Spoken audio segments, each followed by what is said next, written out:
الأصدقاء الأعزاء، صديقات العزيزات في كل مكان، مرحبا. اليوم موضوع الحديث هو الخطاب الإعلامي والأداء الإعلامي، والإشارة إلى خطورة انحدار هذا الخطاب إلى الدرك الأسفل، إلى الحضيض الذي ينتج الكراهية والنفس العدواني والأحقاد، يثير النعرات ويزكي الأحقاد بين مكونات الشعب السوري. خطاب وأداء هو حاصل تجميع الكراهية القومية والكراهية العنصرية والكراهية الطائفية في بوتقة واحدة، وتصدير هذا الخطاب على الملأ. خير من يمثل هذا الأداء على امتداد عقود، يعني أكثر من عقدين، يعني هو الإعلامي السوري في قناة الجزيرة فيصل القاسم. سبق لي أن تناولت أداء هذا الإعلامي في مقالين نشرتهما صحيفة الحياة قبل بحدود 15 سنة، يعني لكن لا يمنع الآن أيضا ونحن على مشارف 2026، نكاد نودع يعني 2025.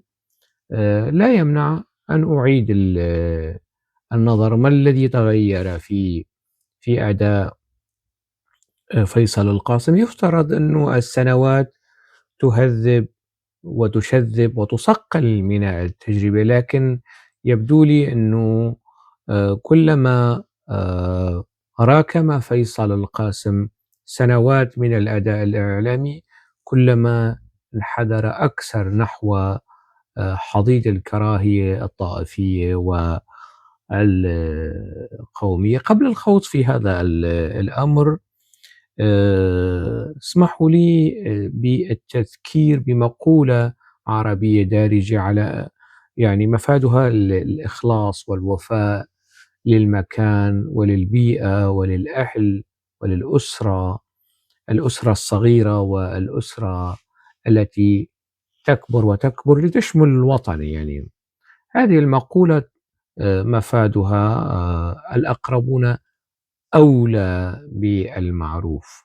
هذه المقولة العربية الدارجة والمعروفة منسجمة مع أمر الله تعالى في القرآن الكريم في قوله وآتي ذا القربى حقه. هذا الأمر الإلهي ورد في موقعين، في سورة الإسراء الآية 26، وفي سورة الروم الآية 28. المقولة العربية الدارجة الأقربون أولى بالمعروف منسجم تماما مع روح ونص الأمر الإلهي في هاتين السورتين.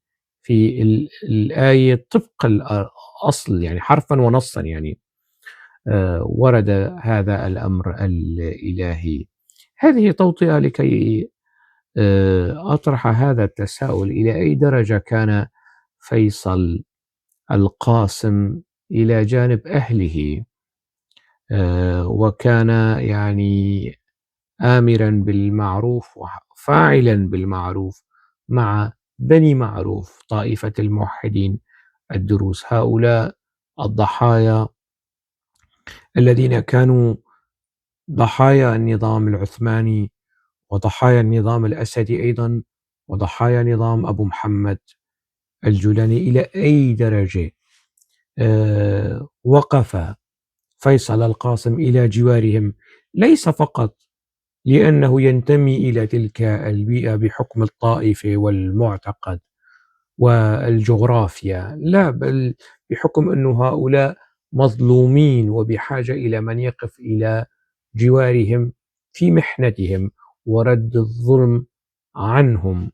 هذا يعني تفصيل بسيط، التفصيل الإنساني اللي ينبغي أن لا يبتعد عنه الخطاب والأداء الإعلامي، وينبغي أن لا يضر به ولا يؤذيه. لكن للأسف الشديد فيصل القاسم يعني ارتضى أن يتبوأ موقعه ومقعده في منصة الحضيض الإعلامي وحضيض الكراهية والطائفية والعنصرية وتجاهل بني معروف في محنتهم، في عز محنتهم يعني، وصار مصطفا مع الجلاد والقتلة ضد أبناء منطقته وضد أبناء عشيرته وأهله وقريته.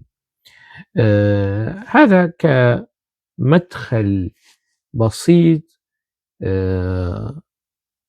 وددت قوله للتأكيد على أنه فيصل القاسم لا يساعدنا، لا يأخذ بيدنا لكي نحترمه، لأنه لا يحترم نفسه أولا، ولم يحترم قريته ثانيا، ولم يحترم بني جلدته ثالثا، ولم يحترم منطقته رابعا، ولم يحترم السوريين ككل. يعني يهاجم العلويين، يهاجم الكرد، ويهاجم من يخالفه الرأي والموقف من أبناء بني معروف، من أبناء طائفة الموحدين الدروز، أخوتنا وأحبتنا وأهلنا في سويداء الحبيبة. هذا منزل وفيلة فيصل القاسم، الفيلا التي استولى عليها النظام السابق واستردها فيصل القاسم مرة أخرى، استرد الفيلا مرة أخرى. الفيلا جرى يعني وضع اليد عليها ومصادرتها في 2014، وكتب فيصل القاسم في يناير، في 29 يناير، في شهر يناير 2015، منشورا على صفحته يحذر المغتربين السوريين من مغبة وخطورة الاستثمار بقرش واحد في سوريا، أنه النظام سيصادر هذا الاستثمار. طبعا فيصل القاسم بنى لنفسه قصرا ولم يستثمر في شيء. يعني أنا لا أعلم إذا كانت لديه استثمارات في سوريا، ما أعلمه أنه كان لديه قصرا فيلا النظام صادرها وقت ذاك كرد فعل على مواقفه المناهضة لنظام بشار الأسد. طبعا فيصل القاسم هو أكثر المستفيدين من النظام. هو درس يعني وخرج بمنحة للدراسة خارج سوريا على نفقة الدولة، وعاد أيضا في 2007 عندما أنا أيضا كنت في دمشق، وحضرت له ندوة في مكتبة الأسد أيضا في 2007. أعتقد أنه كان ربما كان على هامش معرض الكتاب أو هيك شيء يعني. ويعني كان لفيصل القاسم نشاطات في تلك الفترة في دمشق. يعني من ضمن تلك النشاطات حضوره لكلمة بشار الأسد وحديث بشار الأسد عن المؤامرة، يعني كان ضمن الموجودين يستمع إلى بشار الأسد وصفق له، يعني صفق لخطاب بشار الأسد من ضمن الذين صفقوا له. هذا الفيديو يعني أعتقد أنه السوريين يعني احتفظوا بكم معقول من الذاكرة التي تحفظ لهم سلوكيات فيصل القاسم ومعلومات حول هذا الأداء. طبعا هو في برنامجه الأخير ذكر مظلوميته وأنه كان محروم وأنه كان كذا وكذا وكذا. طبعا كله كذب، كله كذب في فترة بشار الأسد في تلك السنوات، بدليل يعني شخص كان شخصا مرحبا به، ويعني وربما التقى ببشار الأسد وقت ذاك أيضا، يعني التقى بشكل مباشر معه، يعني مثله مثل عزمي بشارة، والزيارات تتذكروا تلك الفترة يعني المواقف الداعمة لبشار الأسد التي تحولت بعد ذلك إلى مواقف ضدية. هذا الفيديو يوثق جزء من تلك الكلمة أو المحاضرة التي ألقاها بشار الأسد، وفيصل القاسم يعني موجود ضمن الحضور ويصفق لهذا الكلام. فشلت منذ اليوم الأول، كان هدفها فتنة بين الفلسطينيين، وأوسلو فشلت عندما أفشلتها الانتفاضة في بداية اندلاعها، والمشروع العراقي يفشل الآن أمام أعين كل العالم، والمشروع أو الحلقة السورية اللبنانية أيضا ستفشل. لكن لكي نفشل كل هذه الحلقات لابد من التعامل مع كل هذه المكونات كمشروع واحد، كمؤامرة واحدة. وبالتالي علينا أن نعرف بأن خلف كل مؤامرة أخرى. وبعد الحلقة فشلت منذ اليوم الأول، كان هدفها فتنة بين الفلسطينيين. طبعا فيصل القاسم قدم محاضرة أيضا يعني كما ذكرت حول الإعلام الغربي وعدم الحيادية والموضوعية. مين جاي عم يحكي عن الحيادية والموضوعية وينتقد الإعلام الأمريكي والإعلام الغربي في عرين العروبة عرين البعث، يعني في دمشق بشار الأسد. وهذا الخبر منشور في موقع إلاف وقت ذاك يوثق أيضا المحاضرة التي ألقاها المغضوب عليه الضال المضل فيصل القاسم في دمشق عندما كان بشار الأسد حاكما، وعندما كان بشار الأسد يزج بالمعارضين السوريين وأطاح بربيع دمشق، أتى فيصل القاسم مرحبا على الرحب والسعة مكرما من نظام الطاغية بشار الأسد وقت ذاك. الله أيام زمان، يعني سقى الله تلك الأيام أيام صولاته وجولاته في دمشق. ولم يكن فقط يصول في دمشق، إنما كان يصول في في بغداد أيضا. هذه يعني مقالة أو تقرير إخباري يوثق محاضرة فيصل القاسم في دمشق.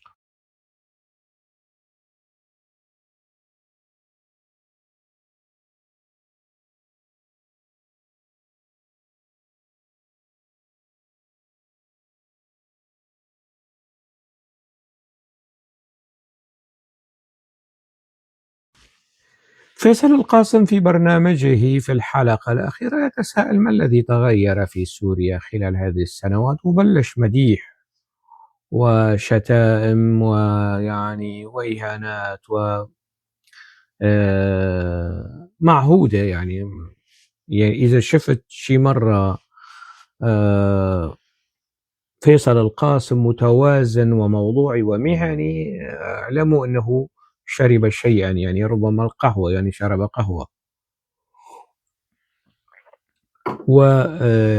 لكن المعهود الدائم المتعارف عليه هو اللامهنية. يعني الفرق بين نظام بشار الأسد ونظام أبو محمد الجولاني أنه نظام بشار الأسد صادر منزل وممتلكات ومشاريع، ما بعرف، المهم يعني الفيلا صادرها نظام بشار الأسد، ووضع يده على الفيلا وعلى ممتلكات أخرى نجهلها لفيصل القاسم. لكن أبو محمد الجولاني احتل ضيعة فيصل القاسم وقتل قرابة 3000 شخص من أبناء السويداء، أبناء بني معروف، من المدنيين الآمنين نساء ورجالا وأطفالا شيبا وشبابا. أنصار أبو محمد الجولاني حملوا المقصات وأهانوا طائفة بأكملها، طائفة التي ينتمي إليها فيصل القاسم. فيصل القاسم ينبغي أن يعلن، إما أن يتبرأ من هذه الطائفة ويعلن نفسه خارجها ويتبنى مذهب أهل السنة والجماعة، وهذا متاح، يعني أن يتسنن ويتجولن ويتقاعدا من القاعدة ويتسلفا من السلفية، يعلنها وخلاص انتهى الأمر. يعني من شو خايف؟ فيتبرأ إذا بيشوف أنه طائفة الموحدين الدروس ضيقة عليه، صغيرة عليه، تمسك بخناقه وبرسن عقله ومهنيته، فليتجرد من هذا الأمر ويعلنها صراحة أنه أنا من الآن فصاعدا غير محسوب، أنا مش درزي، أنا مش من الموحدين الدروس، ولا أنا من بني معروف. هو سلوكا وفعلا ولا ينتمي إلى طائفة بني معروف في السلوك والقول والفعل، ولا ينتمي. يعني الغيارى، أبناء الكرامة الحريصين على دماء الأبرياء، هم من ينتمون إلى طائفة الموحدين الدروس، مش فيصل القاسم. واحد مثل ماهر شرف الدين ينتمي إلى طائفة الموحدين الدروس، واحد مثل فادي عزام ينتمي إلى طائفة الموحدين الدروس، كاتبة مبدعة مثل نجاة عبد الصمد تنتمي إلى طائفة الموحدين الدروس، كاتب وصحفي ومهني مثل نبيل الملحم ينتمي إلى طائفة الموحدين الدروس، مبدعين مثل يعني ونشطاء إعلاميين مثل كريستين شاهين تنتمي إلى طائفة الموحدين الدروس، مش فيصل القاسم. يعني سلوكا وقولا وفعلا وخارج هذه الطائفة الكريمة المحترمة المظلومة الجريحة الشهيدة المنهوبة. حتى الآن هنالك نساء درزيات حرائر مختطفات لدى النظام الذي يدافع عنه فيصل القاسم قياما وقعودا دون حرج وحياء، ولا يعني ترف له جفن ولا تهتز له قصبة، وينطبق عليه ما قاله مظفر النواب في حق من لا تهتز لهم قصبة. يعني ماذا فعل نظام بشار الأسد؟ نعم، استولى على منزلك، لكن النظام الجولاني كان يريد إبادة طائفة الموحدين الدروس، وارتكب إبادة جماعية هناك. لولا التدخل الإسرائيلي لكان الآن نحن إزاء إبادة جماعية، هولوكوست حدث في السويداء. شاءت الأقدار أنه هنالك قوة غاشمة تردع قوة غاشمة أخرى، قوة إسرائيل التي ردعت قوة الجولاني، وإلا جولاني كان ابتلع كل شيء. هذا هو الفرق ما بين نظام بشار الأسد ونظامك نظام الجولاني يا فيصل القاسم. أنت عندما جرى الاستيلاء على قصرك، على فيلتك، والولت ونشرت ويعني وجهت تحذيرات إلى المغتربين أن لا يستثمروا.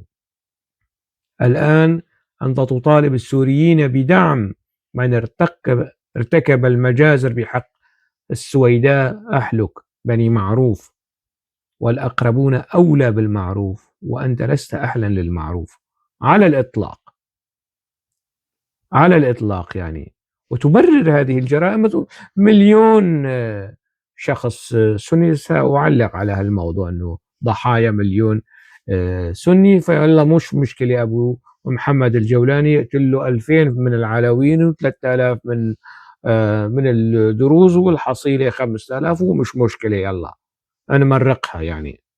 عيب هذا الأداء طبعا. هو لا يستحي. شو الفرق ما بين يعني بالعودة إلى سؤاله، ما الفرق ما بين يعني نظام بشار الأسد ونظام الجولاني وهذه الفترة الفاصلة يعني هذا العام يعني الذي مضى، الإنجازات التي حققها نظام الجولاني؟ شو الإنجازات التي حققها نظام الجولاني؟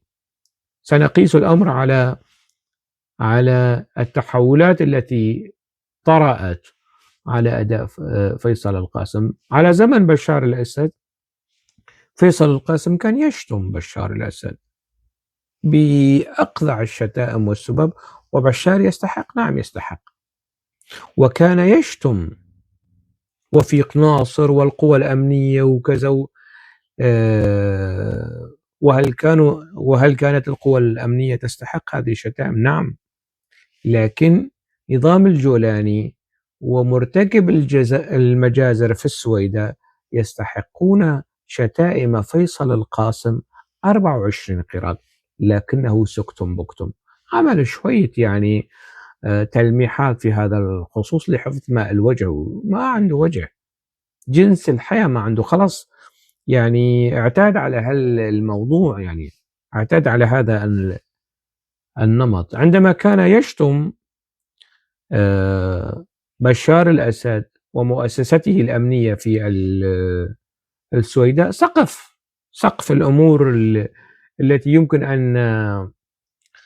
أن يتخذها نظام بشار الأسد، مصادرة منزله، إصدار حكم قضائي، كل هذه التفاصيل، نعم هذا. لكن النظام الجولاني تجاوز يعني نظام البشار الأسد نظام بسنوات ضوئية على صعيد الهتك والسفك والقتل على الهوية وإهانة كرامة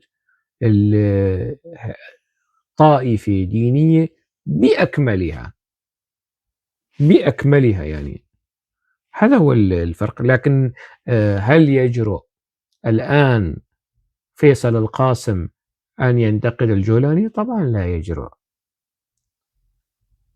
طبعا لا يجرؤ. يعني بشار الأسد صادر منزله، فيلته، قصره، لكن بشار الأسد لم يكن في مقدوره فصله وطرده من الجزيرة. الآن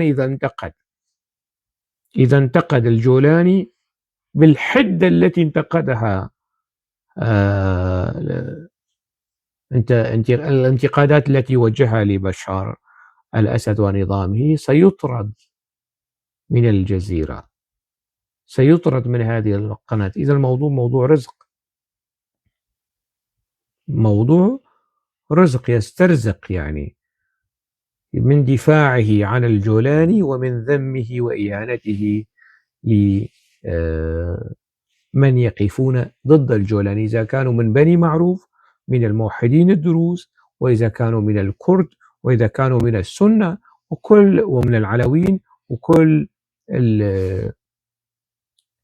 من ينتقد نظام الجولاني. في حلقته الأخيرة يعني تعرى يعني حتى أكثر من راقصات التعري يعني السربتيز، يعني تعرى وبان قبحه. كل عمليات التجميل اللي سواها، زرع الشعر والدقن كلها تفاصيل طارت يعني.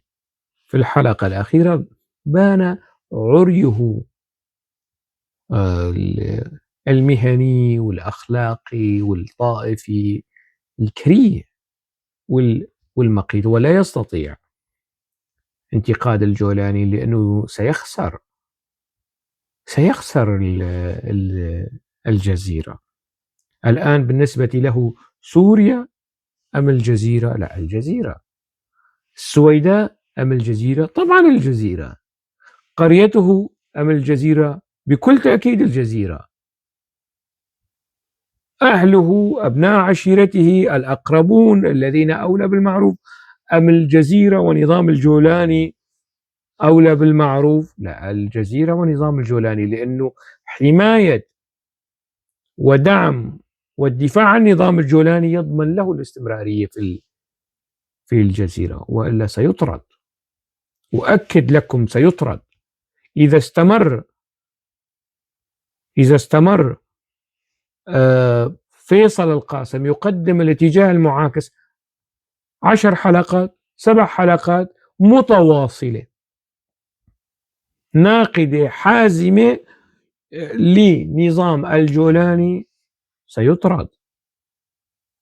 لذلك فقه الأولويات عند فيصل القاسم أنه لا يعني لحد هون وبس، يعني باب رزق وكذا ما فيني عدا عن خوفه، يعني انه الخوف من القطعان الزومبي الموالية لنظام الجولاني، وبيقفل التعليقات أحيانا خوفا من قطعان الزومبي المسعورة اللي بتهاجم كل من ينتقد الجولاني.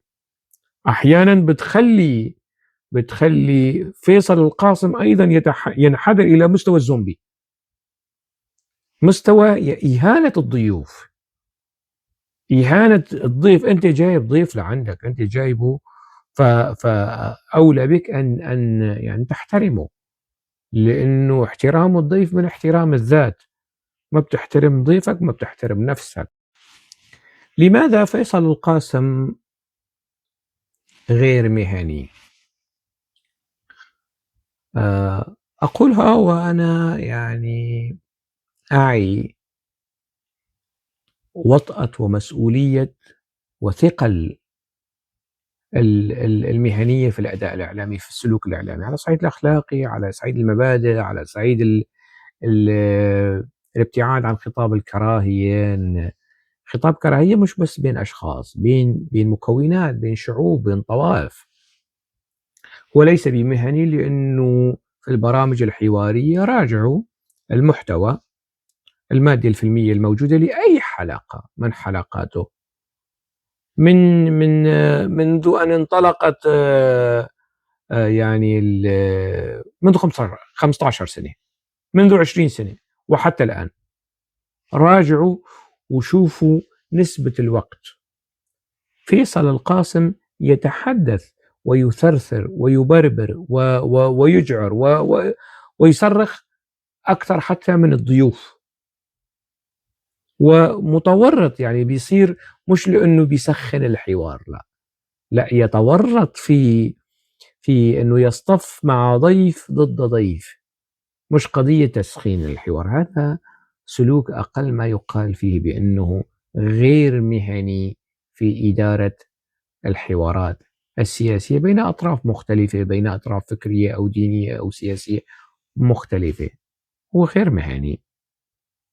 السبب الثاني يحرض على الكراهية، مش بس يعني في المادة البصرية التي يقدمها في برنامجه، لا، يحرض على الكراهية على السوشيال ميديا، ومئات المناشير التي كتبها سواء في منصة الإكس أو تويتر سابقا أو الفيسبوك تنضح كراهية ضد الكرد، ضد العلويين، ضد طبعا الانتقادات اللي كالها ضد العلويين وضد الدروز وضد الكرد، يعني ما في 5%، ما في 3% انتقد أهل السنة والجماعة والسلفية الجهادية الذين يحكمون الآن سوريا. يعني ما في توازن في هذا الموضوع. إذا خطاب يعني اثنين ما بيختلفوا على هالموضوع، انه خطاب كراهية كامل الأركان والأوصاف، كراهية دينية، كراهية قومية، كراهية طائفية، ينضح بها خطاب وأداء فيصل القاسم. شو كمان يعني أنا ذكرت أنه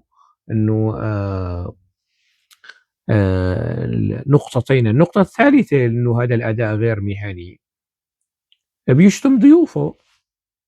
بيشتم ضيوفه مثلا في الحلقة الأخيرة بيقول لضيفه الشاب الكردي الذي استجلبه أنه على أساس أنه باحث، هو يعني مع احترامي له ككردي وكشاب وليس باحثا، يعني ماذا يشكل مثلا شوفان بغخابوري في في حقل البحوث والدراسات من وزن وثقل لا، يعني الموضوع موضوع استعراض وكذا والقصص هي يعني آه، بإمكاني هل يعني الأرض الثقافية الكردية بور لحتى يقول من وين أجيب لك مثلا هؤلاء هم المعارضون؟ لا، بإمكانك أن تستضيف الدكتور سربس نبي، بإمكانك أن تستضيف رستم محمود، الوجوه الإعلامية المعروفة، شورش درويش. أنا قولا واحدا وأي من زمان أعلنتها، يستحيل أن أشارك يعني في هيك برامج. يعني أنا شاركت في برامج قدمها مثلا محمد كريشان وكذا للتعليق حول الأحداث في سوريا من زمان، لكن يستحيل أن أشارك في برنامج من هذا المستوى التحريضي. إذن هو جاب ضيف كردي ضعيف الحجة وضعيف المنطق لكي ينكل به. نفس القصة الموجودة الآن، يعني نفس الأداة تسرب إلى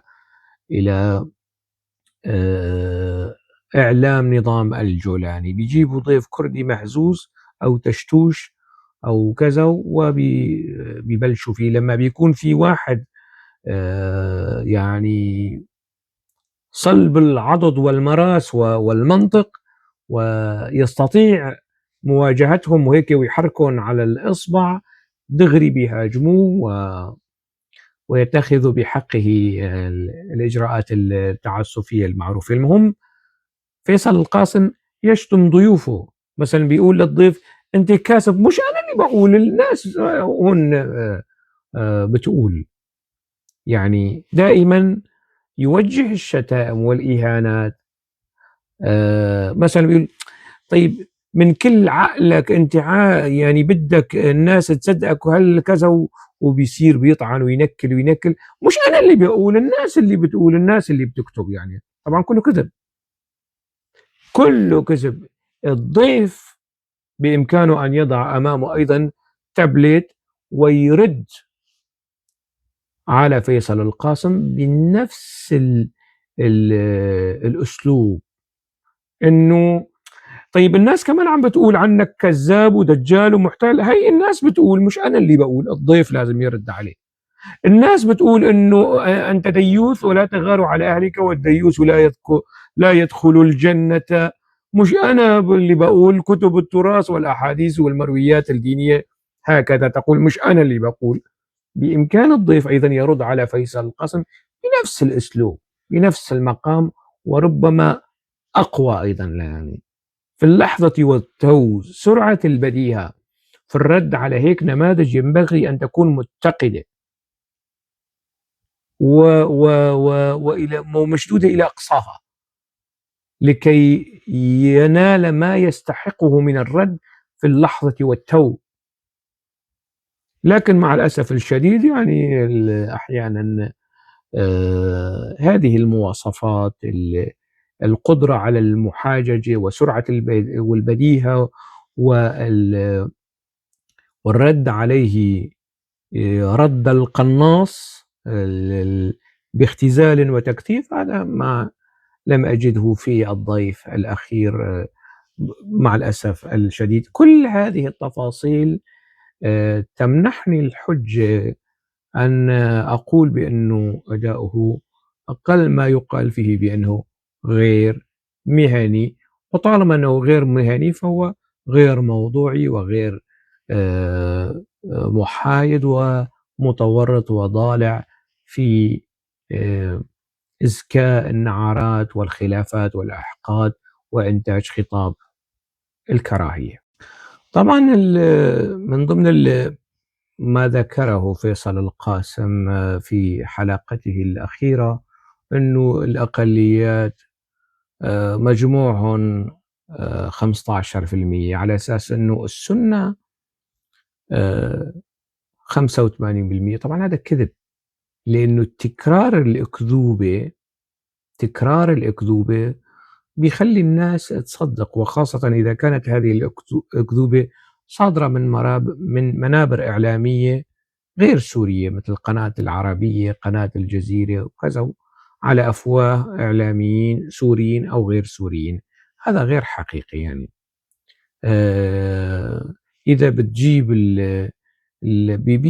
بمنتهى الحيادية، يعني نرجع للأرشيف العثماني، نرجع للأرشيف الفرنسي، للأرشيف البريطاني، إلى الوثائق التي تناولت الإحصائيات التقريبية سابقا، سنصل إلى نتائج تدحض وتفند هذه الأكذوبة التي أطلقها فيصل القاسم في برنامجه، وأكذوبة المليون شهيد أيضا، يعني مع احترامي لكل الشهداء، لكن هؤلاء الشهداء كلهم ليسوا من أهل السنة والجماعة. ليس صحيحا هذا الكلام. هنالك طبعا إذا تثبتنا من موضوعة المليون شهيد، أنا ما بعرف من وين جابوا هاي الأرقام لحتى يتثبتوا ويطلقوا هذا الرقم، ربما انسجاما مع الجزائر أو كذا، دولة المليون شهيد أو هيك شيء. فالشهداء الذين سقطوا والمفقودين الذين سقطوا من كل مكونات الشعب السوري، ما حدا يجي ويقول والله هذا أكثر من هذا فمعناته يحق له أن يبتلع البلد لأنه والله عنده شهداء أكثر من الآخرين يعني.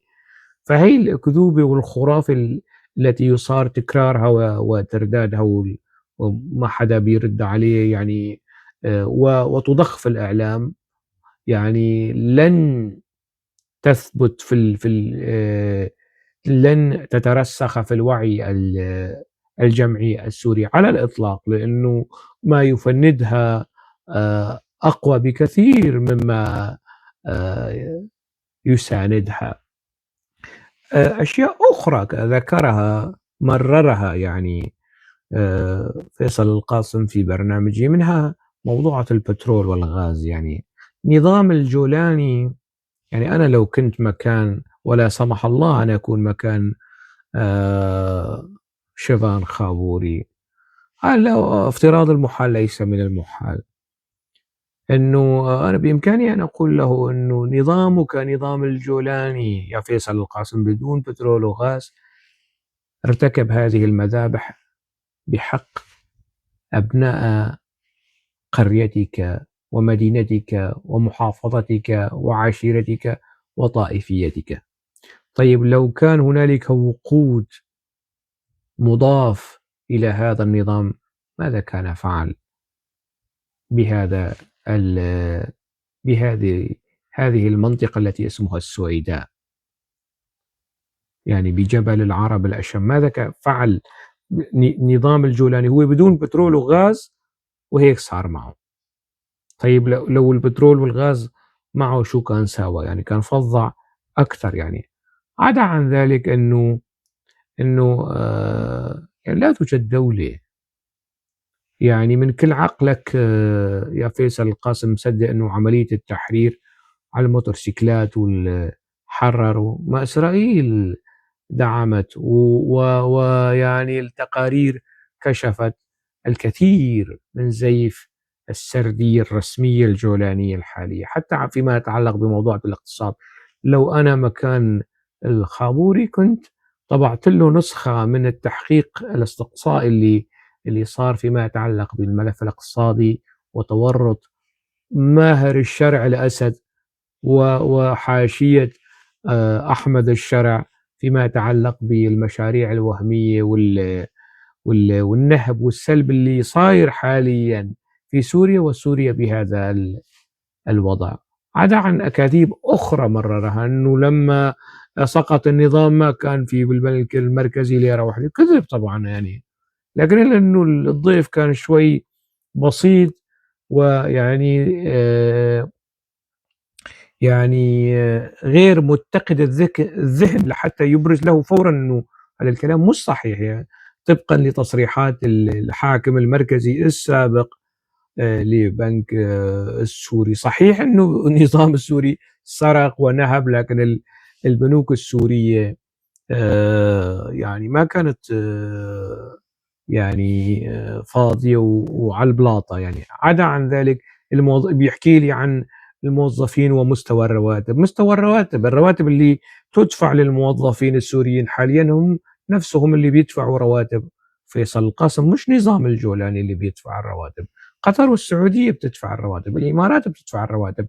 الدعم اللي بيجي على سوريا لكي لا تنهار سوريا، يعني لكي يبقى هذا النظام موجودا، هم الذين يدفعون رواتب هذا النظام، مش إنجازات الجولاني يعني. فإذا ما في إنجازات لا على الصعيد ال الاقتصادي، ولا على الصعيد السياسي، ولا على الصعيد العسكري، ولا على الصعيد الأمني، ولا الإعلامي. شو بيقول لي والله الإعلام السوري؟ شو الإعلام السوري؟ تلفزيون سوري حتى الآن موجود في تركيا ولم ينقل مقره إلى دمشق. اللي الإعلام السوري قناتين تلفزيونيتين موجودتين، هي الأخبارية وتلفزيون سوريا. شوفي النهضة الإعلامية والأداء الإعلامي، نحن بنعرف يعني الأداء الإعلامي الموجود في سوريا تحت ظل الرئيس الانتقالي المؤقت أحمد الشرع أو أبو محمد الجولاني. على مين عم تخرط يعني؟ على مين عم تبيض يعني في هالأكاذيب اللي بتمرر؟ الموضوع كله يا جماعة، موضوع هذه الحلقة يعني فيصل القاسم بيمرر شتائمه وإهاناته عن طريق برنامجه يعني. وكأنه يعني أنا هذه قناتي، أنا حر أتحدث في قناتي ما أشاء، متوخيا الإنصاف والتوازن والموضوعية والعقلانية، لكن هو ما عنده يعني ما عنده عقال مربوط على الأداء الإعلامي. جل الموضوع من هذه الحلقة كان هذا الموقف، مشان يقول للضيف الكردي أو يحكي مع الضيف العربي السني الأموي إنه هاي هي المعارضة، منين أجيب لك المعارضة؟ وهو سبق أن كرر هذا الكلام على زمن النظام السابق. الحركة الهزلية الكاريكاتيرية، هذا التهريج مجمل هذه الحلقة مشان يوصل هاي الفكرة، هاي اللحظة، عملية المقارنة ما بين الماضي القريب لفيصل القاسم والماضي القريب جدا اللي ما يعني قبل أيام يعني. فهاي هي يعني هذا جل هم فيصل القاسم، إثارة الناس والهوبرة والزعبرة والقصص هي كلياتها يعني. فهو فيصل القاسم سقط قبل سقوط بشار الأسد، سقط من زمان فيصل القاسم يعني. وفيصل القاسم من مفرزات الإعلام، إعلام النظام السوري اللي كان ضد، بعدين صار مع، بعدين صار ضد، والآن مع الجولاني. ومع الجولاني مش أنه نظام محترم وبديل وآدمي ويتفوق على نظام بشار الأسد وأعطى صورة إيجابية للناس، لا، يعني نظام اقترف جرائم، يعني أقله أنه يكون شوي محايد، ما يكون ضالع ومتورط في هذا الموضوع. نظام الجولاني سيسقط يعني، نظام الجولاني سيسقط. وعلى يعني فيصل القاسم وأمثال فيصل القاسم شوي هيك يحطوا خط رجعة. نظام الجولاني لن يبقى لهم إلى أبد الآبدين، لن يبقى يعني. والرهان على الدعم التركي والأمريكي وكل هالقصص هي، هذا الدعم كان موجود قبل سنة ونصف لنظام بشار الأسد، إعادة تعويم بشار الأسد، إعادة تقديمه وتصديره في العالم العربي وفي المجتمع الدولي، وراح الموضوع تغير يعني. فالجولاني لن يبقى لكم إلى أبد الآبدين، لن يبقى لفيصل القاسم. من يبقى لفيصل القاسم هو عمله، هو مهنيته، الغير موجودة، هو عمله السيء الصيت، هو أداؤه الوقح في اقتراف الكذب وإنتاج خطاب الكراهية. هذا ما سيبقى لفيصل القاسم. أكتفي بذلك ودمتم بألف خير.